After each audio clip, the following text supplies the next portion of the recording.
Hello अस्सलाम वालेकुम, welcome to my channel the dark room. I hope आप सब ठीक होंगे। आज मैं आप सबके लिए बहुत ज़बरदस्त हॉरर स्टोरी लेकर आई हूँ। आई होप आपको मेरी आज की स्टोरी बहुत अच्छी लगी होगी।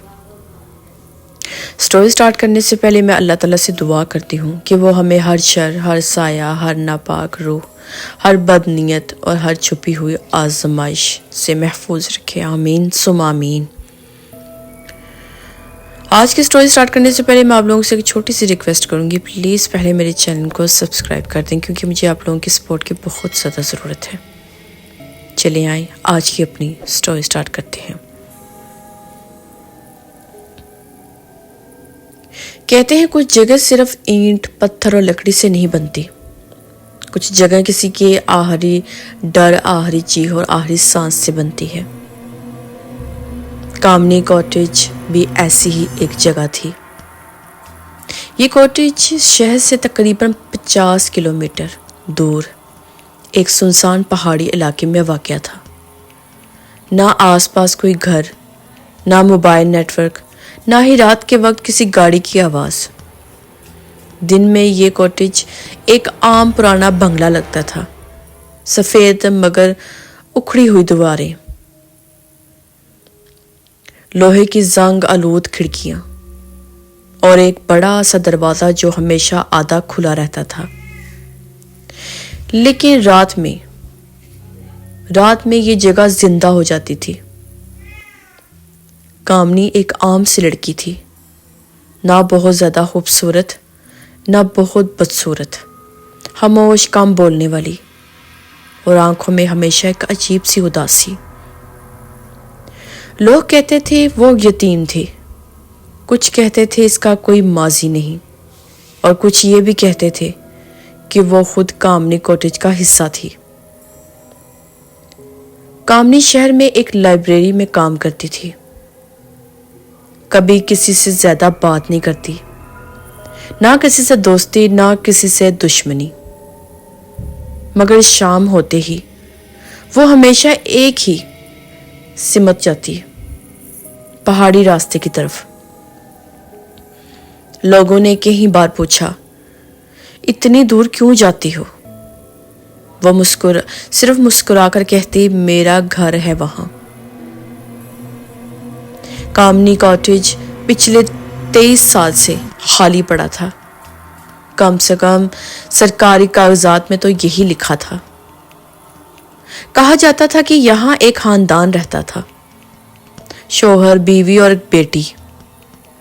एक रात पड़ोसियों ने चीखें सुनी, इतनी खौफनाक कि किसी की हिम्मत ना हुई करीब जाने की। सुबह जब पुलिस आई तो कॉटेज के अंदर कोई जिंदा नहीं था, लेकिन लाशें भी नहीं मिली। फर्श पर सिर्फ खून के हाथों के निशान थे और दीवार पर एक जुमला लिखा था, हम यहां से कभी नहीं जाएंगे। एक दिन लाइब्रेरी में एक नया लड़का आया। नाम था हमजा। हमजा को कामनी अजीब लगी। इसकी खामोशी, इसकी आंखें और वो सर्द मुस्कुराहट। एक शाम हमजा ने इसका पीछा किया। वही पहाड़ी रास्ता, वही सुनसान मोड़ और आखिर में कामनी कॉटेज। हमजा ने देखा कामनी दरवाजे के सामने रुकी और बगैर चाबी के दरवाजा खुद ब खुद खुल गया। दरवाजा बंद होते ही कॉटेज से एक जोरदार चीख आई। हमजा भाग गया। अगले दिन कामनी लाइब्रेरी नहीं आई। तीसरे दिन भी यही। चौथे दिन हमजा ने हिम्मत की और कॉटेज तक गया। दरवाजा पहले से खुला था। अंदर दाखिल होते ही एक अजीब सी बू, नमी, पुराने खून और जले हुए लकड़ी की दीवारों पर नाखूनों के निशान थे। फर्श पर कदमों के निशान जो दीवार में जाकर गायब हो जाते थे। और एक कमरे में एक आईना था। हमजा जैसे ही आईने के सामने आया, इसे अपना अक्स नजर नहीं आया। पीछे कामनी खड़ी थी। कामनी की आवाज इंसान नहीं थी। वो बोली, तुम भी देखने आ गए हो? حمزہ چیخنا چاہتا تھا مگر آواز نہ نکلی۔ کامنی نے بتایا کہ وہ اس کاٹیج کی بیٹی تھی۔ اس رات اس کے باپ نے کسی ناپاک عمل کے لیے پورے گھر کو قربان کر دیا تھا۔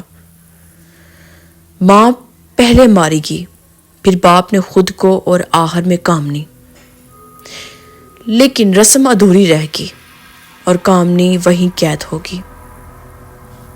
کامنی نے کہا جو بھی یہاں آتا ہے وہ مجھے آزاد کرنے آتا ہے یا میری جگہ لینے۔ حمزہ پیچھے ہٹا، فرش سے سیاہ ہاتھ نکلے اور اس کے پاؤں پکڑ لیے۔ دیواروں سے سرگوشیاں آئی، یہ بھی ہمارا ہے۔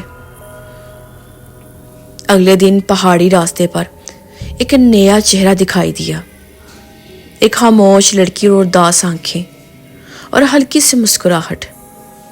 لوگوں نے پوچھا نام کیا ہے؟ وہ بولی کامنی، اور کامنی کاٹیج کا دروازہ ایک بار پھر آہستہ سے کھل گیا۔ دوستو، کہتے ہیں آج بھی اگر کوئی رات کے وقت اس راستے سے گزرے تو کاٹیج سے ہنسی اور رونے کی ملی جلی آوازیں آتی ہیں اور دیوار پر ایک نیا جملہ لکھا ہوتا ہے، ہم ابھی پورے نہیں ہوئے۔ جانے سے پہلے میں آپ لوگوں سے دوبارہ ریکویسٹ کروں گی، پلیز پہلے میرے چینل کو سبسکرائب کر لیجئے، کیونکہ مجھے آپ لوگوں کی سپورٹ کی بہت زیادہ ضرورت ہے، اور میری ویڈیو اپنے دوستوں سے شیئر کریں۔ تو انشاءاللہ میں ایسے زبردست اور سٹوری کے ساتھ دوبارہ حاضر ہوں گی۔ اپنے ڈھیر ساری دعاؤں مجھے یاد رکھیے گا۔ اللہ حافظ۔